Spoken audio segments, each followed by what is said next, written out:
ડૂબ્યા। Reset વેલ નામની કંપનીનો સંચાલક લોકોના રૂપિયા લઈ અને ફરાર થઈ ગયો। 2018 થી 2025 સુધી અલગ અલગ રકમ ઇન્વેસ્ટ કરાવી તો 80 જેટલા લોકોના 10 કરોડ રૂપિયા લઈ સંચાલક ત્યાંથી ફરાર થઈ ગયો। માર્ચ મહિનાથી સંજય માંગરોળિયા નામનો વ્યક્તિ ફરાર હોવાની માહિતી સામે આવી। એક મહિનામાં 5 થી 7% જેટલું વળતર આપવાની તેણે લાલચ આપી હતી અને આ લાલચમાં કેટલાય લોકો ફસાયા તો વધુ એક પોન્ઝી સ્કીમ સામે આવી છે। વધુ માહિતી મેળવીશું। સંવાદદાતા ભાવેશ આપણી સાથે લાઈવ જોડાયા છે। ભાવેશ, રોકાણના નામે ફરી એકવાર છેતરપિંડી થઈ છે, પોન્ઝી સ્કીમ, લોકો છેતરાયા।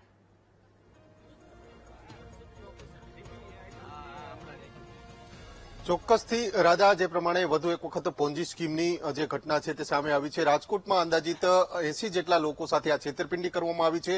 સમગ્ર મામલે માલવીયાનગર પોલીસ મથકમાં ફરિયાદ નોંધાઈ છે। અંદાજિત 10 કરોડથી વધુની રકમ છે તેની છેતરપિંડી કરવામાં આવી છે। આપણી સાથે જે આ ભોગ બનનાર લોકો છે જેમને પૈસા રોક્યા હતા તેમની સાથે વાત કરીશું।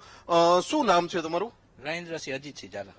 કેવી રીતના આ જે પોન્જી સ્કીમ છે આખી, ક્યારે તમને પૈસા તમે રોક્યા હતા અને કેવી રીતના રોક્યા હતા? મેં 2021 થી ચાલુ કર્યું હતું અને એમ કે દર વખતે તમને દર મહિને 5% વળતર તમારા ખાતામાં આવશે। પણ છેલ્લા મેં ધીરે મારા 22.5 લાખ રૂપિયા છે, પણ એક સાથે નથી નાખ્યા। લાખ, 1.5 લાખ, 2 લાખ રૂપિયા એવી રીતે ચારક વર્ષમાં। શરૂઆતમાં તો વળતર આપતા હતા? હા, શરૂઆતમાં આપતા હતા। 2025 ના ફેબ્રુઆરી સુધી વળતર આપ્યું છે, પણ માર્ચ થી અત્યાર સુધીમાં વળતર નથી આપ્યું અને અમારી જે મૂળ રકમ છે એ પાછી આપી નથી। મારા 22.5 લાખ રૂપિયા। ચોક્કસથી જે પ્રમાણે 22.5 લાખ રૂપિયા છે એક અરજદારના રોકાયા છે। તમારા કેટલા પૈસા જે પોન્જી સ્કીમમાં ડૂબ્યા છે? 54 લાખ રૂપિયા છે ટોટલ। એમાં 49 લાખ રૂપિયા વળતરમાં છે અને 5 લાખના શેર લેવડાવેલા છે। ફરિયાદ નોંધાઈ ગઈ છે? આ ફરિયાદ નોંધાઈ ગઈ। 21 સાથે આપણે ફરિયાદ કરેલી છે। આરોપી સંજય માંગરોલિયા, રેખા માંગરોલિયા, કોમલ ઈસી અને અન્ય ડાયરેક્ટરો છે, અમે નામે આપેલા છે। એની કોઈની કઈ તપાસ કે કોઈ ધરપકડ નથી કરી હજી। ચોક્કસથી જે પ્રમાણે અરજદારો છે, તમારી માંગણી શું છે? શું થવી જોઈએ? પોલીસ ફરિયાદ તો નોંધાઈ ગઈ છે, પણ હવે માંગણી શું છે? અમારી માંગણી એક જ છે કે સંજય માંગરોલિયાની વહેલી તકે ધરપકડ કરવામાં આવે।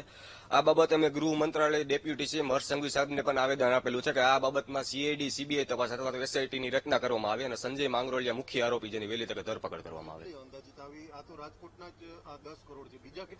અંદાજિત આમાં દિવસે ને દિવસે વધારે લોકો જોડાતા રહે છે। આમાં ઘણા લોકો ભોગ બનેલા છે, એટલે જ અમારી રજૂઆત એ હતી ડેપ્યુટી સીએમ સાહેબને કે આમાં સીઆઈડી અથવા સીબીઆઈ તપાસ કરવામાં આવે જેથી કરીને સાચું તથ્ય બહાર આવી શકે। આમાં હજુ ભોગ બનેલા તમે દાદા કેટલા રોક્યા હતા પૈસા અને શું કેટલું વળતર મળ્યું?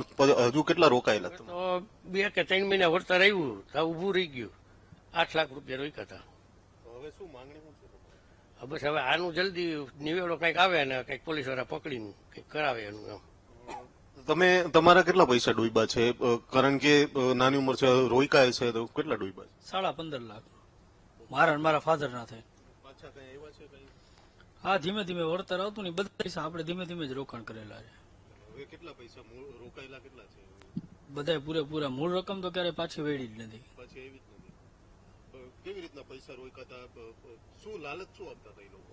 કે તમને 5%નું વળતર તમને મળશે અને તમારું રોકાણ અમારી પાસે પૂરેપૂરું સુરક્ષિત છે। તમે જયારે માગશો ત્યારે 3 મહિનાની અંદર તમને પાછા આપવામાં આવશે પૈસા તમારે। તમને કેમ એવું લાગ્યું કે આમાં રોકવા જોઈએ પૈસા? કઈ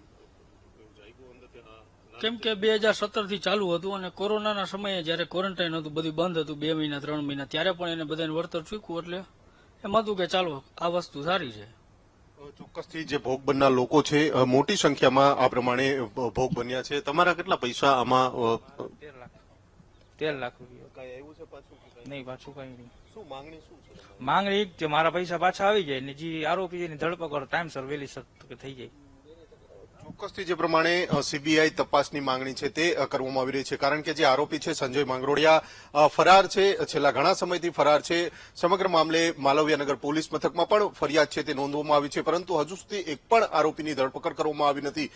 કેટલાક લોકોના જે આ 10 થી 12 લાખ રૂપિયા છે તે રોકાયા છે, એટલે કે 10 કરોડથી વધારેની આ રકમ છે। તેની સાથે જે છેતરપિંડી કરવામાં આવી છે, એટલે કે આ માત્ર રાજકોટના છે, આ પ્રકારે સૌરાષ્ટ્રના અલગ અલગ જિલ્લાઓમાંથી પણ મોટી સંખ્યામાં જે લોકો છે તે ભોગ બન્યા છે, આ પોન્જી સ્કીમનો ભોગ બન્યા છે। ત્યારે ક્યાંક ને ક્યાંક પીડિત જે ભોગ બનનાર લોકો છે તે ક્યાંક ને ક્યાંક આરોપીની તાત્કાલિક ધરપકડ થાય અને આ સમગ્ર મામલે કેસ છે તે સીબીઆઈને સોંપવાની માંગણી છે તે કરી રહ્યા છે। જી બિલકુલ ભાવેશ, આભાર આપનો તમામ વિગતો સાથે જોડાવા બદલ।